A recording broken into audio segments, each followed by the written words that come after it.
Sexual Harassment in the Workplace, a webinar.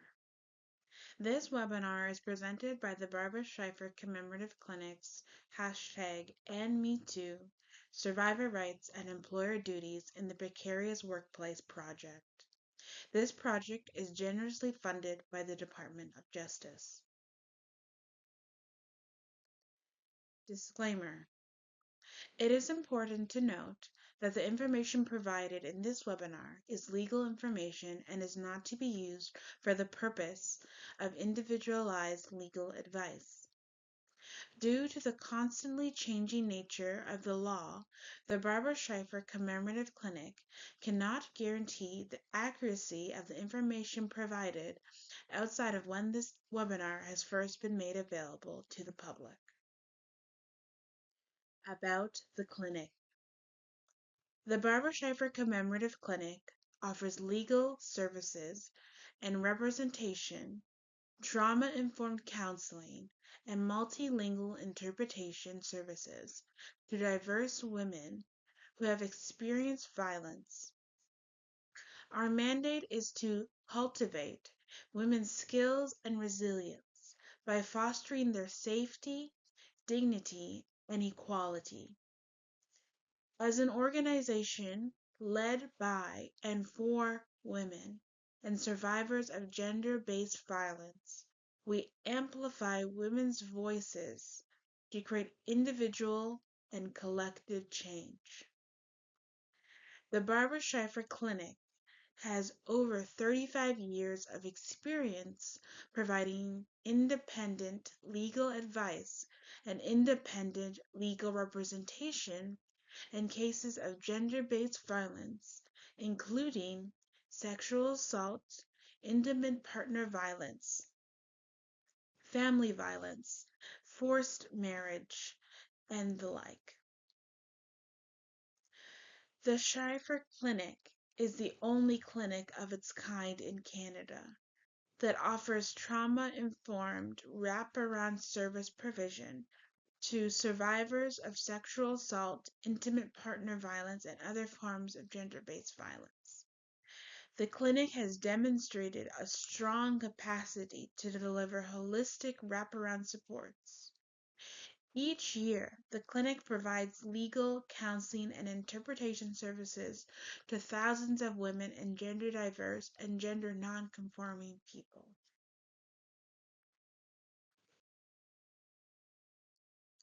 Independent legal advice. Since 2016, the clinic has successfully partnered with the Ontario Ministry of the Attorney General to offer pilot independent legal advice services for sexual assault survivors with a particular emphasis on supporting women from equity-seeking groups. The clinic's independent legal advice program has empowered survivors to make important decisions about their experiences with sexual violence. It has enabled many to gain access to justice. This alone has allowed many to start healing from the traumatic effects of sexual violence. Many clients seek referrals to counseling and immigration support through access from the clinic. Women who contacted the clinic for advice represented those from across classes along the entire racial spectrum and with a wide variety of different needs.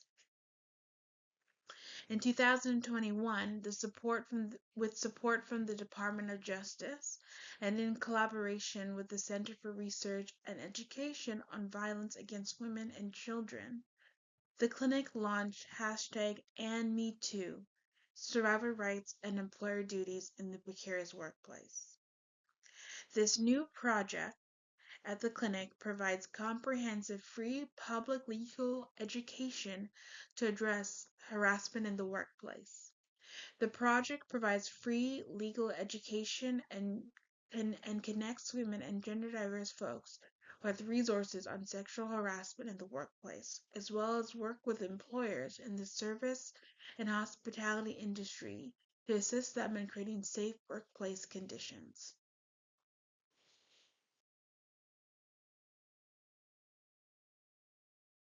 The purpose of this webinar.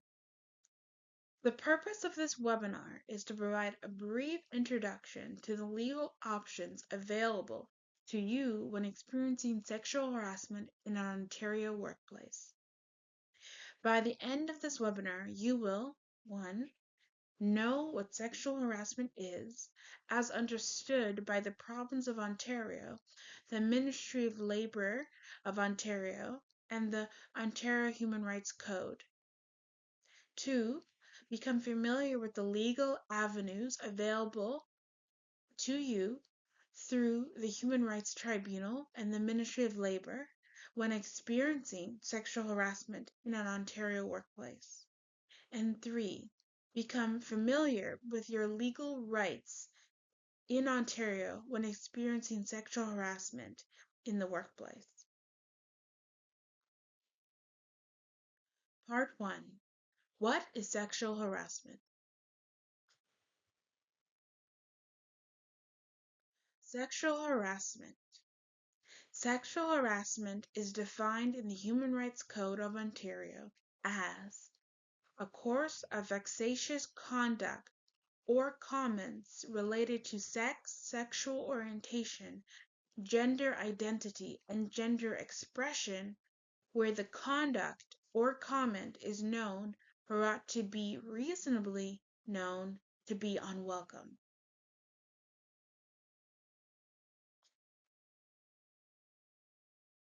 What does that mean for you in the workplace? Sexual harassment is when someone makes comments or actions that are sexual in nature without your consent. The comments or actions can happen over a short or prolonged period of time. Sexual harassment occurs when an employer or coworker makes a sexual request, comment, or action that is unwelcome. Part 1. Review. What is sexual harassment? In review of Part 1, sexual harassment is when someone makes comments or actions that are sexual in nature without your consent. 2. Sexual harassment can be about your biological sex, gender expression, and/or sexual orientation. 3. Sexual harassment does not have to be about intercourse or sex. 4. Sexual harassment in the workplace includes sexual requests, advances, or comments made by a person in a position of power who has the authority to grant or deny advancement or benefits in the workplace.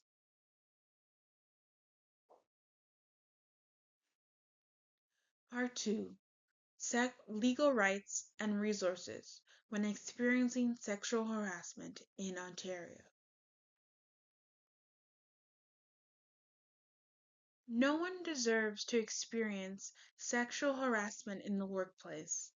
In Ontario, you have 1. The right to employment free of harassment. 2. The right to employment free of discrimination. 3. The right to file a police report when experiencing sexual violence. 4. Protection from wrongful or unjust dismissal from your employment. You have the right to enforce these rights. If you have or are experiencing sexual harassment in the workplace, there are multiple legal avenues available to address the harm that comes from sexual harassment.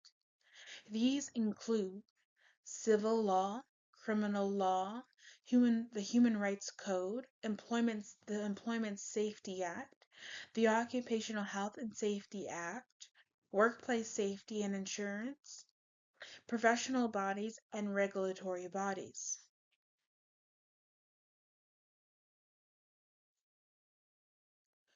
Part 2. A. The Human Rights Code and the Human Rights Tribunal.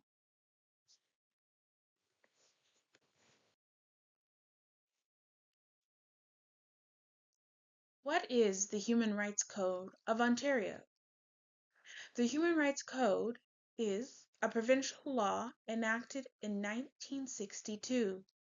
The Ontario Human Rights Code prohibits discrimination in housing, contracts, employment, goods, services, faculties, memberships in unions, trade, or professional services. The Ontario Human Rights Code prohibits discrimination based on age, ancestry, skin color, race, citizenship, ethnic origin, place of origin, creed, disability, family status, marital status, including single status, gender identity, gender expression, receipt of public assistance in housing only, record of offenses in employment only, sex, including pregnancy and breastfeeding, and sexual orientation. The Human Rights Code of Ontario does not preclude those with precarious employment or precarious immigration status. What does the Human Rights Code of Ontario have to do with sexual harassment in the workplace? The Human Rights Code of Ontario sets out the right to be free from sexual harassment in the workplace. The Human Rights Code of Ontario outlines in Section 7, Paragraph 2, that every person who is an employee has a right to freedom from harassment in the workplace because of sex, sexual orientation, gender identity, or gender expression by his or her employer or agent of the employer or by another employee. Section 7, Paragraph 3A of the Human Rights Code of Ontario prohibits sexual solicitation by a person in a position to confer a benefit. It states every person has a right to be free from a sexual solicitation or advance made by a person in a position to confer, grant, or deny a benefit or advancement to the person where the person making the solicitation or advance knows or ought to reasonably to know that it is unwelcome.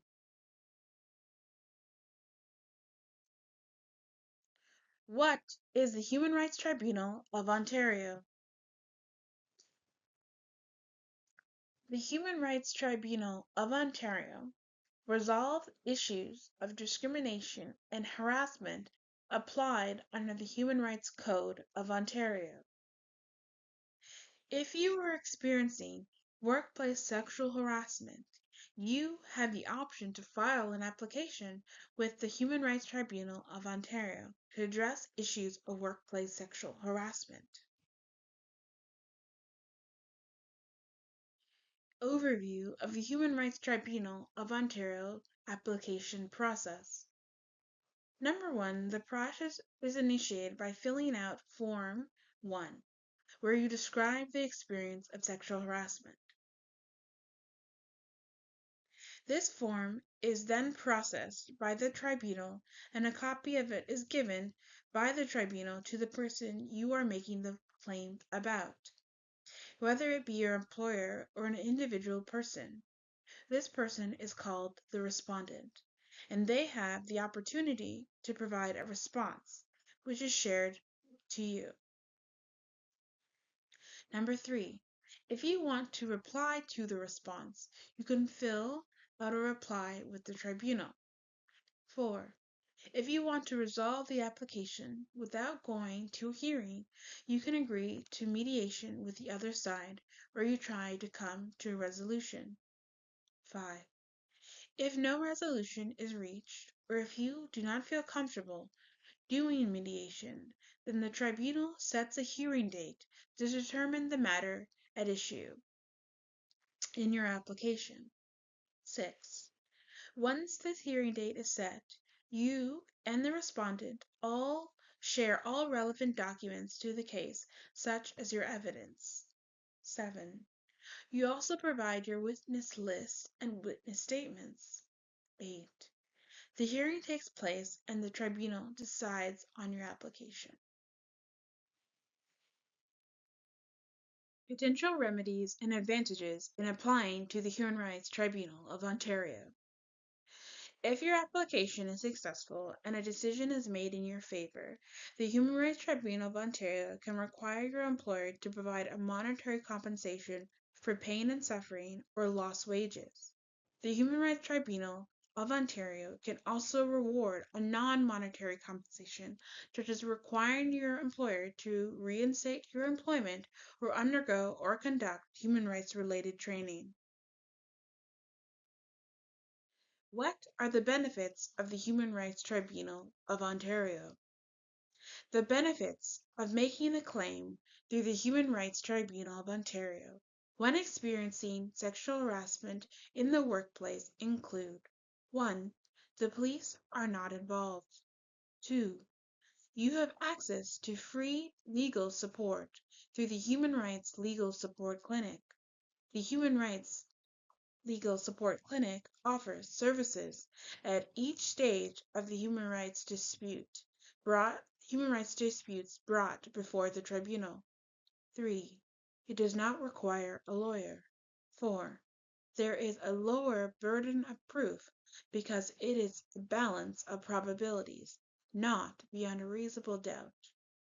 The tribunal has the liberty to have a nuanced and broader knowledge or understanding of gender-based and sexual violence.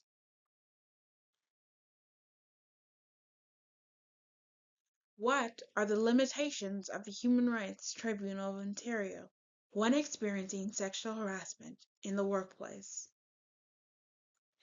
There are some limitations in pursuing a claim with the Human Rights Tribunal of Ontario. 1. The Human Rights Tribunal of Ontario is limited to the social areas designated in the Human Rights Code of Ontario. Those include housing, contracts, employment, goods, services, faculties, memberships in unions, trade, or professional services. 2.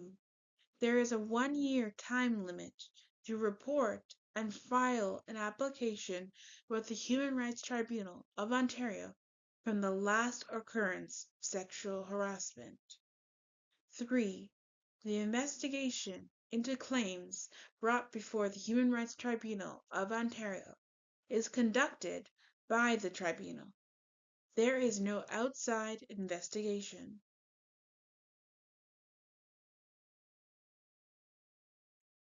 4.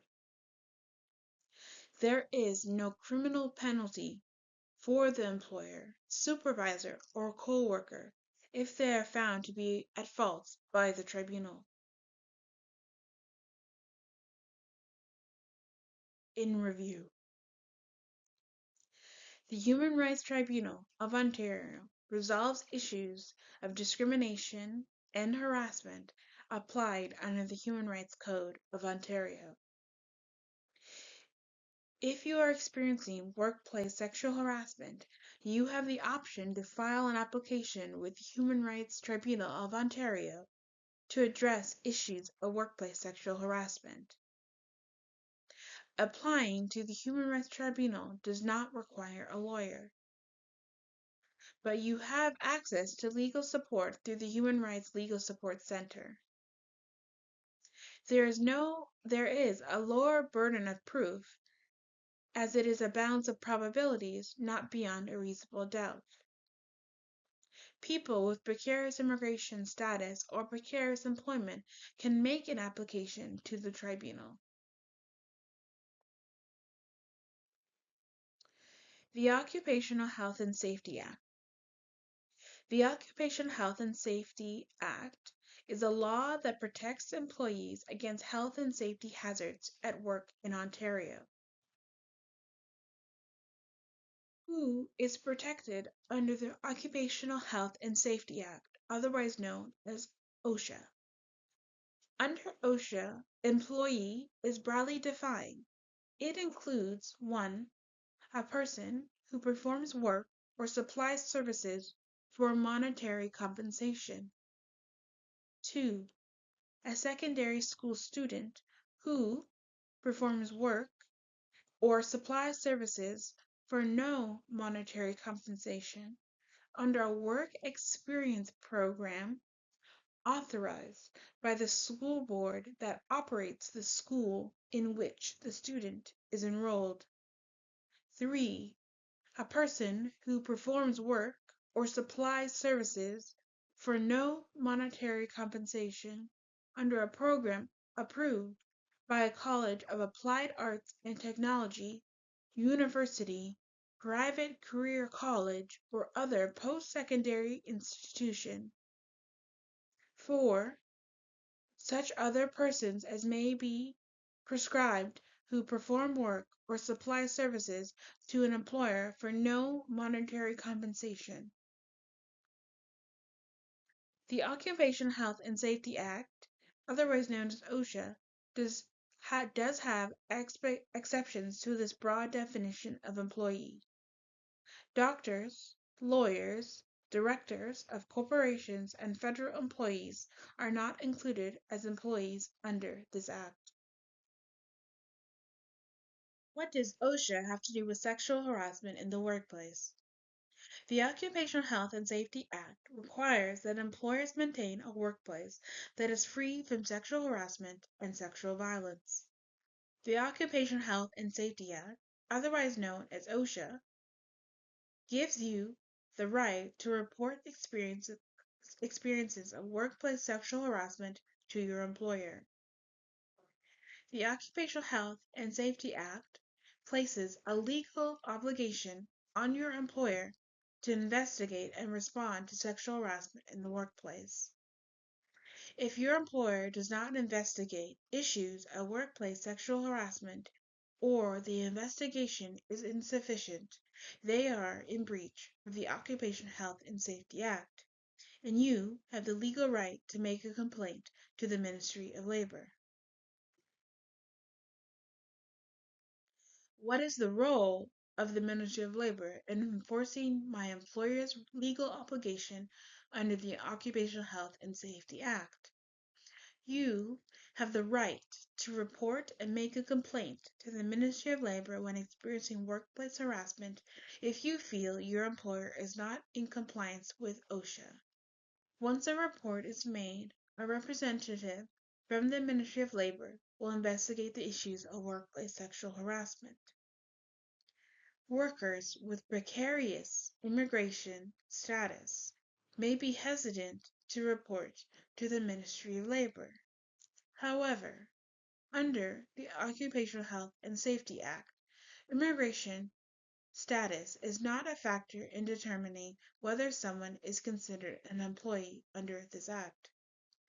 To protect one's identity, you can also report to the Ministry of Labor anonymously.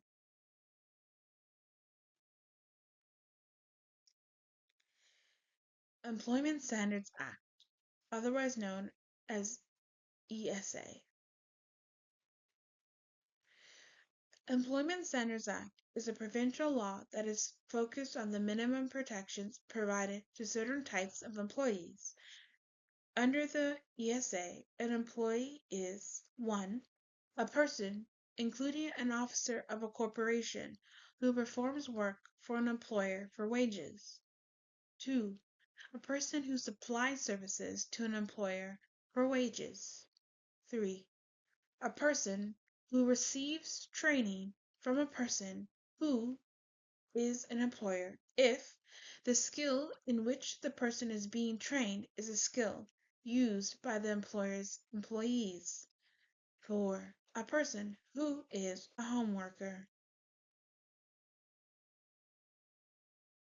What does the Employment Standards Act, or the ESA, have to do with sexual harassment in the workplace?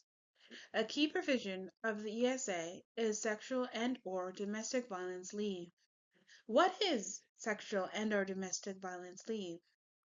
Under the Employment Standards Act, an employee employed by an employer for at least 13 consecutive weeks is entitled to a leave of absence if the employee or the employee's child experiences domestic or sexual violence or the threat of domestic or sexual violence.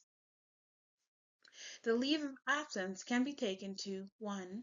Seek medical attention for a physical or psychological injury or disability caused by the domestic or sexual violence. 2.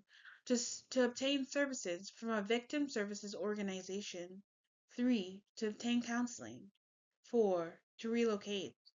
5. To seek legal or law enforcement assistance, including preparing for or participating in any civil or criminal legal proceeding related to or resulting from domestic or sexual violence.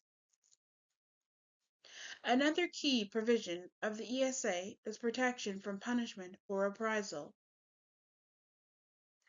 Under Section 7, Paragraph 4 of the ESA, no employer or person acting on behalf of an employer shall intimidate, dismiss, or otherwise penalize an employee or threaten to do so because the employee does any of the following. 1. Ask an employer to comply with the law. Sexual harassment is against the law. 2. Make inquiries about the law, such as learning or asking questions about what legal protections are available to you when experiencing sexual harassment in the workplace. 3. Files a complaint with the Ministry of Labor under this Act. 4. Exercises or attempts to exercise a right under the Act. Sexual harassment is against the law. You have the right to report issues of workplace sexual harassment. Your employer has the legal responsibility to create a workplace that is free from sexual harassment and to investigate issues of workplace sexual harassment when they occur. Employers cannot act against workers who are following the law and raising health and safety concerns that includes concerns of workplace sexual harassment. If your employer does not act or acts against you for raising issues of workplace sexual harassment, then your rights under the Employment Standards Act, the Occupational Health and Safety Act, and the Ontario Human Rights Code have been breached, and your employer is breaking the law. Under the Occupational Health and Safety Act and the Human Rights Code, you do not need to be in a formal employee-employer relationship for these provisions to apply. Under these statutes mentioned, the term employer is broad and includes the relationship between an independent contractor. It also includes any harassment you experience at a job interview, even if you do not end up getting the job.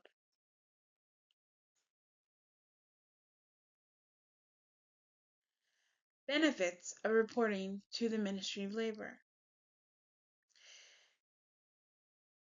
1. It penalizes employers for failure to comply with either of the acts.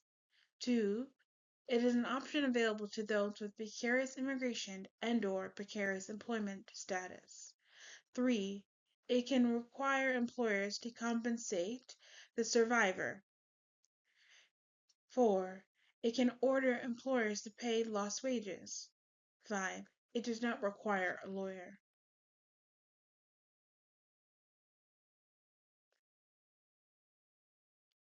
What are the limitations of making a complaint to the Ministry of Labor? There are some limitations in pursuing a complaint with the Ministry of Labor. There is a 2-year limitation period to make a complaint to the Ministry of Labor. 2. Investigations into workplace sexual harassment can be complex and lengthy procedures. 3. If you are successful in your complaint, but the employer's failure falls under the Occupational Health and Safety Act, there is no direct financial compensation.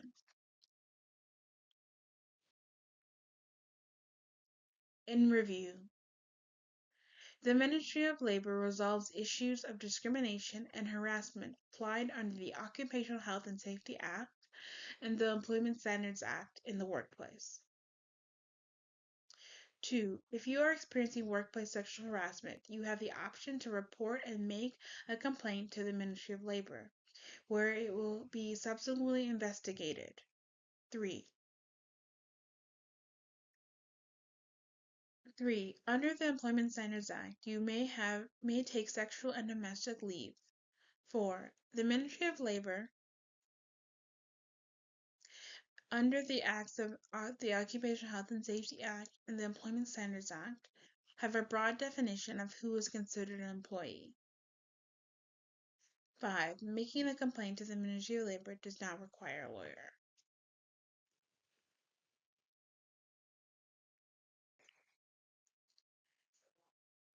We are coming to the end of this webinar. Let's review what you have learned. You will now know what the legal definition of sexual harassment is as understood by the Ontario Ministry of Labor and the Human Rights Code of Ontario. You are now familiar with what your legal rights in Ontario are when experiencing sexual harassment in an Ontario workplace. You are now familiar with the Human Rights Tribunal and the Ministry of Labor. You are familiar with the legal remedies available to you through the Human Rights Tribunal and the Ministry of Labor when experiencing sexual harassment in an Ontario workplace. This concludes the webinar on sexual harassment in the workplace, presented by the Barbra Schlifer Commemorative Clinic's #AndMeToo Survivor Rights and Employer Duties in the Precarious Workplace project, which is generously funded by the Department of Justice. If you would like more information, further support, or would like to be connected to services at the Barbra Schlifer Commemorative Clinic, you can reach us at 416-323-9149 or at www.schliferclinic.com. For more information about the #AndMeToo Survivor Rights and Employer Duties in the Precarious Workplace, please visit the website provided on the screen or contact us at outreach@schliferclinic.com. Thank you for joining us today.